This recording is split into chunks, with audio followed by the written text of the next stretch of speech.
Manisha, thank you very much for that. That's a comprehensive wrap out of what is happening as far as the commodities complex is concerned. Amit Dikshit is research analyst at Edelweiss Institutional Equities. He's joining us on metals as a pack. Amit, thank you very much. Good to have you here. You know, this is, let me just put the big question. Is this just profit booking which you should buy into, or has something fundamentally changed, which doesn't, I would prefer the former rather than the latter, but you're the expert, tell us. Yeah, hi. What I would say that, on ground, you might see that prices, particularly as far as steel is concerned, have not really come off significantly. I mean, 5-6% correction is hardly anything. The real issue that is facing commodities at the moment, and hence the stock prices, is the macro headwinds. Now, there are two macro headwinds that we see essentially. The first one is the uncertainty regarding Chinese policies. And the second one, of course, the possibility of, taper tantrums. Though still it is very premature to say taper tantrums, but, the indications are very clear. So these are the two macros that we see essentially. And in past, whenever any of those or, both of these have happened, we have seen metal stocks not performing regardless of the underlying prices. So this is what we are seeing currently. Now, as far as the micro scenario is concerned, the next quarter, that is July to September quarter, is seasonally weak in terms of demand in many parts of the world. So clearly, prices have a downward bias from here. And this is the headwind that we see. And essentially, so we believe that unless and until there is a clarity on Chinese policy, number one, until dollar index stabilizes at a particular level, and till the time we see the economy is really picking up on ground, I mean, I really see a lot of headwinds to the stock prices in general. Okay, Amit, that's pretty cautious. Morning, this is Rima here. Manisha just 2 minutes back put up a very interesting table where she highlighted how copper has fallen 12% from its peak levels. Commodities like aluminium, nickel, zinc, lead are, off about 5 to 10% from their, record levels. If you could just tell us, has there been a decline in the landed price of commodities? And therefore, do you see the actual domestic prices declining, not stock prices? I mean, of the base metal. No, so base metals, these are always governed by LME prices. So there is the parity is very straight. We have a 7.5% custom duty in case of aluminium, for instance. So clearly it goes with LME. So this landed price, so these prices are aligned essentially. Where prices are not really aligned, where there is a little bit of regional flavor, is steel. And in steel, to be honest, we still see a lot of comfort on import parity basis. So South Korean price, Japanese price or Chinese price is around 15 to 18% higher. I'm talking about landed cost. So therefore there is a comfort. Then the second factor is that because of the subdued domestic demand in India, a lot of steel companies are actually resorting to exports. So therefore we don't have a significant inventory buildup as far as flats are concerned. So clearly when the demand will pick up, you will have restocking, and that should actually support the prices. So not for a minute I'm saying that, your real prices will go in a tailspin. All I'm saying that because of these macro headwinds that generally impact your stock prices more. So you will see valuation multiples crunching. You might see consensus estimates going up. But this is the disconnect that we have seen in 2019. We saw this in 2014 as well. And I see the exact repetition of the same happening now. Amit, you're saying earnings estimates quarter after quarter will keep moving higher. But valuation, it's basically the price crunch is going to happen from the PE multiple side. Is that what you're saying?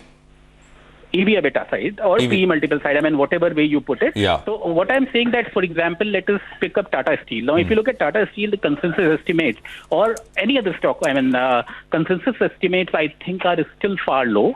So as, the quarters go by, Q1 FY22, you will find people raising their estimates again for FY22. Even in Q2, people will raise their estimates.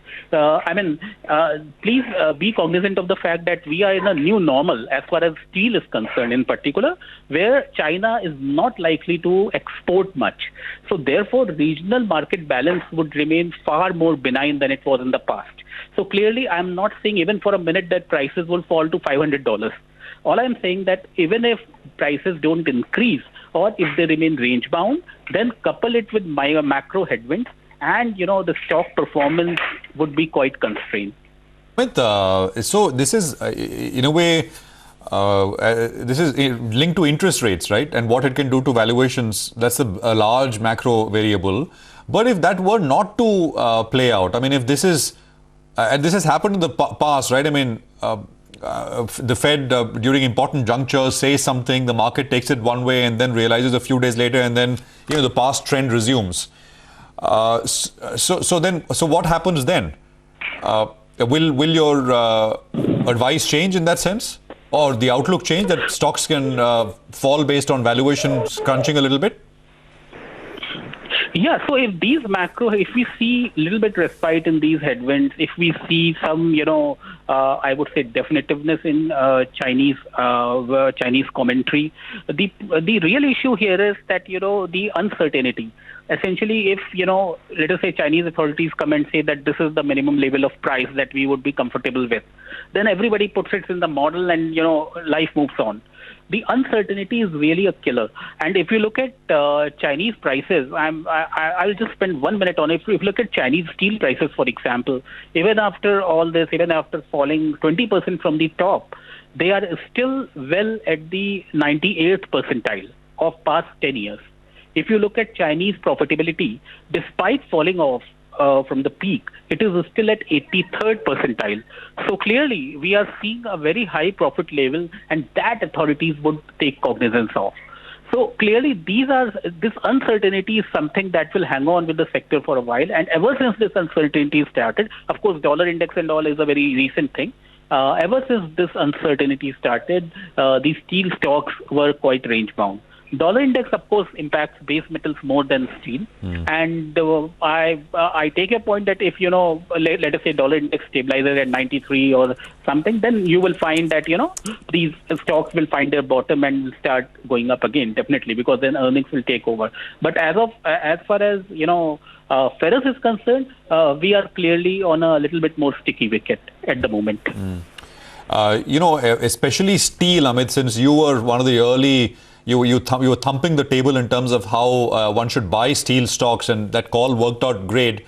I was reading reports coming in from the US where they said, and they signed annual contracts for the next year sometime in August, September, and early indications from steel mills in the US were suggesting that they were not ready to sign contracts for the full year because they expected much, but they didn't want to be locked in. I'm talking about steel mills, because that is the kind of situation.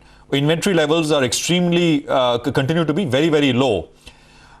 So I understand what China may try to do, and we put out some data many weeks ago in terms of can China really control prices, and isn't West and the US the big driver for demand, the incremental demand, because that determines the incremental price of any commodity. Your thoughts? No, so if you look at Europe and US combined, well, they might be only 1/3 of that of China in terms of consumption.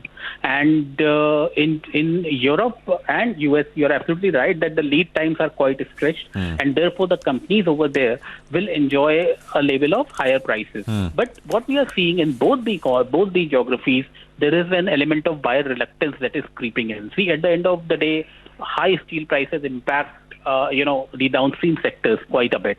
So in Europe, for instance, they were trying to extend this safeguard duties by another 3 years till June 24, and already downstream sectors and even wire rod producers are kind of asking them to do a rethink on that move. So while US and Europe would continue to remain where they are, but these prices are also determined in part by the landed price of imports, and therefore, if Chinese export price falls, it has fallen to 945 levels already. CIS export price falls, Indian export price has also fallen. So it is a matter of time where you will see this price also softening. So it's, a lot of eyeballing goes on at any given point in time, and this is that particular phase. So so clearly lead times are stretched, no doubt about that, but all that can change very quickly if buyers' reluctance creeps in, number one. Number two, if export prices in regional markets, let us say the major exporting countries, CIS, China, if these export prices fall. One factor you have to take into account also is high iron ore prices, which is a very formidable cost push.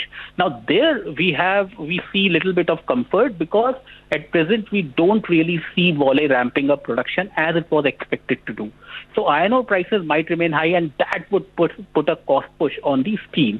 But at the same time, we really believe that we are past the peak price at least. At the same time, I am not saying even for a minute that prices will trend down to $450, $500 level. We are in a new normal of steel where prices will be high. But at the same time, in the near term, till this is not taken cognizance of, you will find the stock performance quite subdued.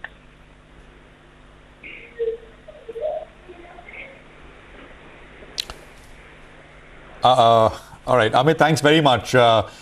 Great explanation and really helps to put things in context, which you have done for us and our viewers. Thanks indeed, Amit Dikshit, the Edelweiss, for joining us on commodities as a pack and why you need to be a little bit more cautious, macro environment, seasonal weakness, etc. But for macros, watch the dollar index in the near term. I mean, if the dollar index starts to stall once again,